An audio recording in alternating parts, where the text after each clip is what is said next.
നമസ്കാരം. ഇന്ന് 2020 മെയ് 13 ബുധനാഴ്ച. ന്യൂസ് ടൈമിലേക്ക് പതിവ് പോലെ സ്വാഗതം.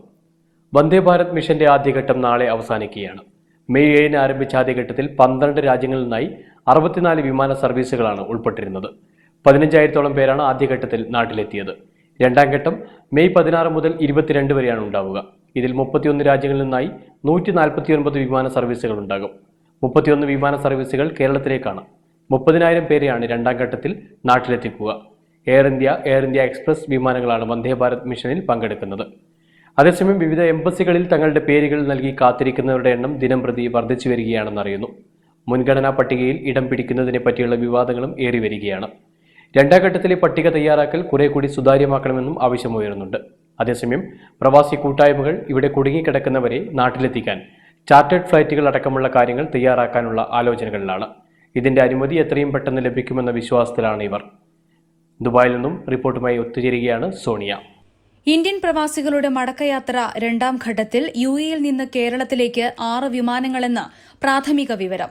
അതേസമയം ഗൾഫ് രാജ്യങ്ങളിൽ നിന്ന് എത്തിച്ചേർന്ന 4 പേർക്ക് കൂടി സംസ്ഥാനത്ത് ഇന്ന് കോവിഡ് സ്ഥിരീകരിച്ചു. റാപ്പിഡ് ടെസ്റ്റ് പൂർത്തിയാക്കി പുറപ്പെട്ട ദുബായ് അബുദാബി യാത്രക്കാരും ഇതിൽ ഉൾപ്പെടുന്നുണ്ട്. ഇതിനിടെ യുഎഇയിൽ കോവിഡ് സാന്നിധ്യം കണ്ടെത്താനായി റാപ്പിഡ് വൈറൽ ടെസ്റ്റ് നടത്തുന്നത് ദുബായ് ഹെൽത്ത് അതോറിറ്റി നിരോധിച്ചു.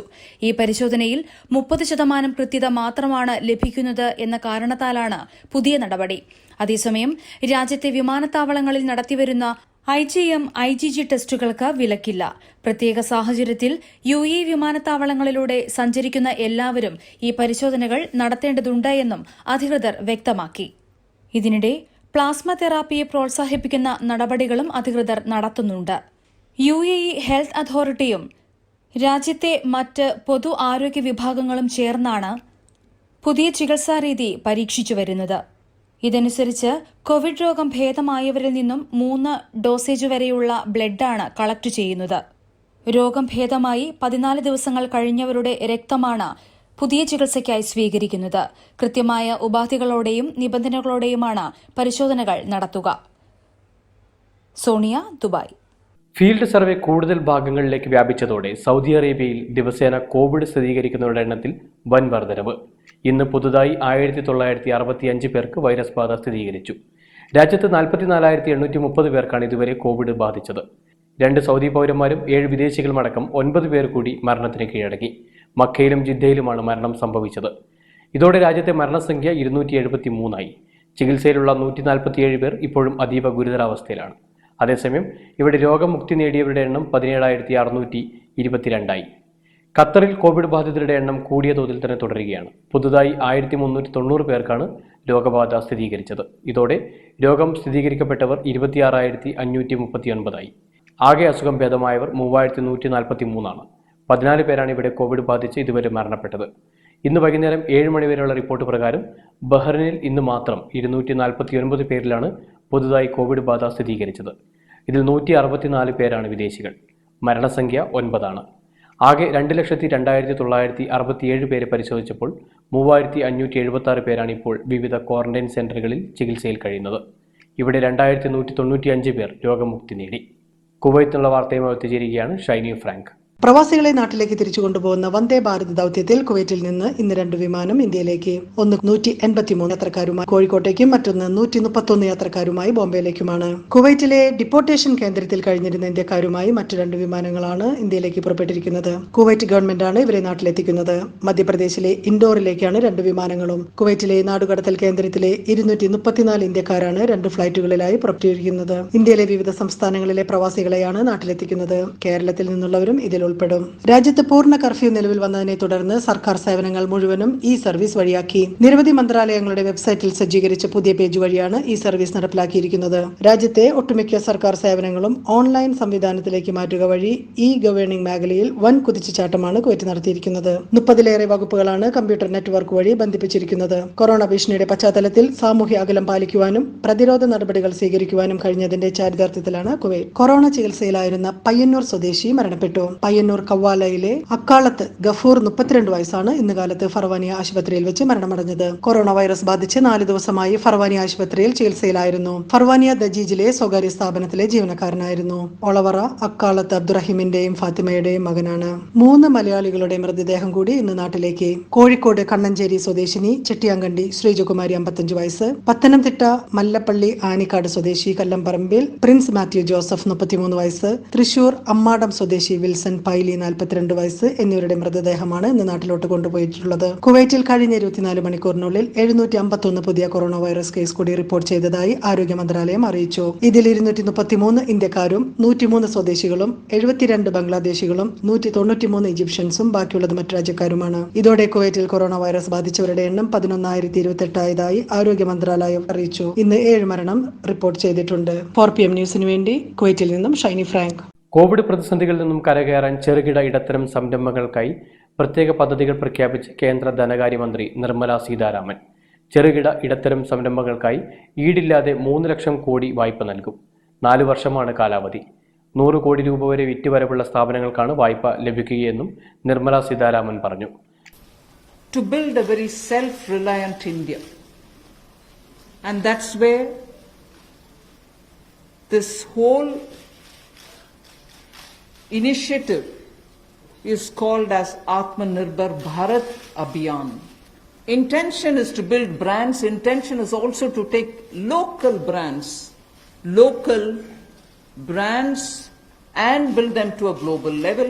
So there is a global value chain integration also as a part of this vision which the Prime Minister has put before us. As we look at the migrants, look at the poor, look at the lockdown in their lives and the impact it has made in their lives. The DBT enabled us to directly put money into their accounts, and they didn't even have to go to the bank to collect it. The bank mitras were able to come and deliver the money, and therefore that reform based on Jan Dhan accounts, based on Aadhaar and based on mobile technology has brought a revolution in this country which many countries do recall now. പ്രധാനമന്ത്രി നരേന്ദ്രമോദി ഇന്നലെ പ്രഖ്യാപിച്ച 20 ലക്ഷം കോടിയുടെ ആത്മനിർഭർ അഭിയാൻ പാക്കേജുകൾ വിശദീകരിക്കുകയായിരുന്നു ധനമന്ത്രി. ചെറുകിട ഇടത്തരം സംരംഭകർക്കായി 6 പദ്ധതികൾ കൂടി ആവിഷ്കരിക്കുമെന്നും സാധാരണക്കാർ, കർഷകർ, സൂക്ഷ്മ ചെറുകിട ഇടത്തരം സംരംഭകർ എന്നിവരായിരിക്കും പാക്കേജിന്റെ പ്രധാന ഉപഭോക്താക്കളെന്നും മന്ത്രി അറിയിച്ചു. അതേസമയം കേന്ദ്ര സർക്കാർ പ്രഖ്യാപിച്ച 20 ലക്ഷം കോടി രൂപയുടെ പാക്കേജ് പ്രായോഗികമല്ലാത്തതാണെന്ന് കേരള ധനമന്ത്രി തോമസ് ഐസക് അഭിപ്രായപ്പെട്ടു. ഇനി ഒമാനിൽ നിന്നുള്ള വിവരങ്ങളുമായി സപ്ന ജോർജ് ഒത്തുചേരുകയാണ്. ഒമാനിൽ ഇന്ന് കോവിഡ് രോഗബാധിതരുടെ എണ്ണം 298 ആണ്. രാജ്യത്തെ കണക്കാക്കപ്പെട്ട ഏറ്റവും കൂടിയ നിരക്കാണ് ഇന്നത്തേത്. സ്വദേശികളിൽ 89 പേരും വിദേശികളിൽ 209 പേരും ആണുള്ളത്. ഇതോടെ രോഗം ബാധിച്ചവരുടെ എണ്ണം 4019 ഉയർന്നു. എന്നാൽ മൊത്തം രോഗവിമുക്തർ 1289 മലയാളികൾ അടക്കം ചികിത്സയിലിരുന്ന 17 പേരാണ് ഇതുവരെ മരിച്ചത്.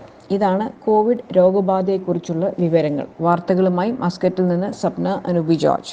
സംസ്ഥാനത്ത് വീണ്ടും കോവിഡ് കേസുകൾ വർദ്ധിക്കുകയാണ്. ഇന്ന് മാത്രം 10 പേർക്ക് കോവിഡ്-19 സ്ഥിരീകരിച്ചു. മലപ്പുറം ജില്ലയിൽ നിന്നുള്ള 3 പേർക്കും വയനാട്, പാലക്കാട് ജില്ലകളിൽ നിന്നുള്ള 2 പേർക്കും കോട്ടയം, കണ്ണൂർ, കോഴിക്കോട് ജില്ലകളിൽ നിന്നുള്ള ഓരോരുത്തർക്കുമാണ് രോഗം സ്ഥിരീകരിച്ചത്. ഇതിൽ 4 പേർ ബഹ്റിൻ, അബുദാബി, ദുബായ്, കുവൈറ്റ് എന്നിവിടങ്ങളിൽ നിന്നും എത്തിയവരാണ്. 2 പേർ എത്തിയത് ചെന്നൈയിൽ നിന്നാണ്. 490 പേരാണ് ഇതുവരെ കോവിഡിൽ നിന്നും മുക്തി നേടിയത്. 41 പേരാണ് നിലവിൽ സംസ്ഥാനത്തെ വിവിധ ആശുപത്രികളിൽ ചികിത്സയിൽ കഴിയുന്നത്. സംസ്ഥാനത്തെ വിവിധ ജില്ലകളിലായി 34,447 പേർ നിരീക്ഷണത്തിൽ തുടരുകയാണ്. അതേസമയം കൊറോണ സാമ്പത്തിക പ്രതിസന്ധി മറികടക്കാൻ സംസ്ഥാനത്ത് മദ്യത്തിന്റെ നികുതി 35% വർദ്ധിപ്പിക്കാൻ മന്ത്രിസഭാ യോഗത്തിൽ തീരുമാനിച്ചു. വീര്യം കുറഞ്ഞ ബിയറുകൾക്കും വൈനുകൾക്കും 10% വർദ്ധിക്കും. ഓൺലൈൻ ടോക്കണിലൂടെ മദ്യവിൽപ്പന നടത്താനും മന്ത്രിസഭാ യോഗം അനുമതി നൽകി. 2000 കോടി രൂപയുടെ അധിക വരുമാനമാണ് ഇതിലൂടെ സർക്കാർ ലഭിക്കുന്നതെന്ന് ധനമന്ത്രി തോമസ് ഐസക് വ്യക്തമാക്കി. ഇന്ത്യയിൽ കോവിഡ് ബാധിതരുടെ എണ്ണം 74,281 24 മണിക്കൂറിനിടെ 122 പേരാണ് മരിച്ചത്. കോവിഡ് ബാധിച്ച് മരിച്ചവരുടെ എണ്ണം 2415 പേരായി. കോവിഡ് ഏറ്റവും രൂക്ഷമായി ബാധിച്ചിരിക്കുന്ന മഹാരാഷ്ട്രയിൽ 25,922 പേർക്കാണ് കോവിഡ് സ്ഥിരീകരിച്ചിരിക്കുന്നത്. ഇവിടെ 975 പേർക്ക് ജീവൻ നഷ്ടമായി. കോവിഡ് പ്രതിസന്ധിയുടെ പശ്ചാത്തലത്തിൽ മഹാരാഷ്ട്രയിലെ ജയിലുകളിൽ കഴിയുന്ന 50% തടവുകാരെയും ജാമ്യത്തിൽ വിട്ടയക്കാൻ തീരുമാനിച്ചിട്ടുണ്ട്. ഇതുപ്രകാരം 17,000 തടവ് പുള്ളികൾ പുറത്തുപോകും. ഡൽഹിയിൽ 106 പേരാണ് മരണപ്പെട്ടത്. അതേസമയം ലോക്ക്ഡൌണിനെ തുടർന്ന് രാജ്യത്തെ വിവിധ നഗരങ്ങളിൽ കുടുങ്ങിക്കിടക്കുന്നവർക്കായി എയർ ഇന്ത്യ പ്രത്യേക ആഭ്യന്തര സർവീസ് മെയ് 19 മുതൽ ജൂൺ 2 വരെ നടത്താനുള്ള നീക്കം ആരംഭിച്ചു. വ്യോമയാന മന്ത്രാലയത്തിന്റെ അനുമതിക്ക് ശേഷം തീരുമാനം പ്രാബല്യത്തിൽ വരും. കഴിഞ്ഞ ദിവസം മുതൽ തെരഞ്ഞെടുക്കപ്പെട്ട ഇടങ്ങളിലേക്ക് തീവണ്ടി സർവീസുകൾ ആരംഭിച്ചിരുന്നു. ബഹ്റിനിൽ കഴിഞ്ഞ ദിവസം ഗവൺമെന്റ് നിർദ്ദേശങ്ങൾ പാലിക്കാത്തത് കാരണം ഇവിടെയുള്ള സ്വദേശി രോഗം പടർത്തിയത് കുടുംബത്തിലെ 31 പേർക്കാണ്. കുട്ടികളും പ്രായമായവരും ഇതിൽപ്പെടുന്നു. നിങ്ങൾക്ക് കോവിഡിന്റെ ലക്ഷണങ്ങളുണ്ടെങ്കിൽ അത് മറച്ചു വെക്കരുത്. ചിലപ്പോൾ നിങ്ങളുടെ ജീവനേക്കാൾ അത് ബാധിക്കുന്നത് തൊട്ടടുത്ത മറ്റൊരു ജീവനെ ആയിരിക്കുമെന്ന് ഓർമ്മിപ്പിച്ചുകൊണ്ട് വീണ്ടും ന്യൂസ് ടൈമിൽ കാണുന്നവരേക്കും നന്ദി, നമസ്കാരം.